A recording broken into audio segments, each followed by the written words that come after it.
मनोज, प्रतिभा, समर्पण, रचनात्मकता और भावना का संयोजन किसी भी कलाकार को महान बनने की ओर अग्रसर करता है। सही कहा। यामिनी कृष्णमूर्ति एक ऐसा ही नाम है जिसने भारतीय नृत्य कला को वैश्विक पटल पर एक अलग स्तर प्रदान किया। बीती 3 अगस्त को हमने उन्हें खो दिया।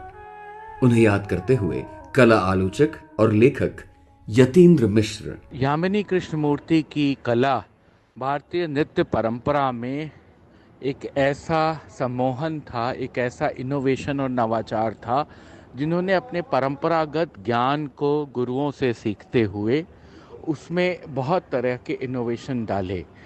भारतीय मंदिर कलाओं का जो स्थापत्य है और जो दक्षिण भारतीय परंपरा में मंदिरों की स्थापना है, देवदासियों का काम है, उसमें श्रृंगार भक्ति को, जो कि बाला सरस्वती जी का पैटर्न रहा है और रुक्मणी देवी अरुंडेल और बाला सरस्वती के डिस्कशन के बाद निकला है, उसमें बहुत महत्वपूर्ण ढंग से यामिनी कृष्णमूर्ति आती हैं और अपनी कला को सजाती हैं।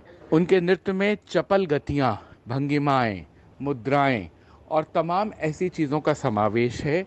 और उनकी जो गतियाँ हैं, जो भरतनाट्यम और कुचिपुड़ी के जो अंग आहार्य हैं, जिस तरह के उसमें लोच हैं, जिस तरह से बॉडी का जेस्चर है, जुक्सटापोजिशन ऑफ थॉट्स हैं, वो यामिनी कृष्णमूर्ति बहुत सुंदर ढंग से निभाती हैं। और भारतीय नृत्य में जो महान गुरु लोग हुए, रुक्मणी देवी अरुंडेल, बाला सरस्वती, मृणालिनी साराभाई, गुरु आमोबी सिंह, शंभू महाराज, इन परंपरा में, दमयंती जोशी जी की परंपरा में वो एक बड़ी नृत्यांगना के तौर पर स्थापित होती हैं। भारतीय नृत्य को जिन लोगों ने विश्व पटल पर स्थापित किया, यामिनी जी उसमें एक बड़ा नाम है। और सबसे बड़ी बात यह है कि अपने कला के शिखर पर रहते हुए उन्होंने वहाँ से रिटायर किया खुद को, क्योंकि उनको लगता था कि कला में जो उत्कर्ष छूना है वो छू चुकी हैं।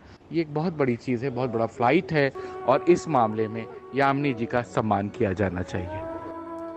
यामिनी कृष्णमूर्ति को हमारी विनम्र श्रद्धांजलि।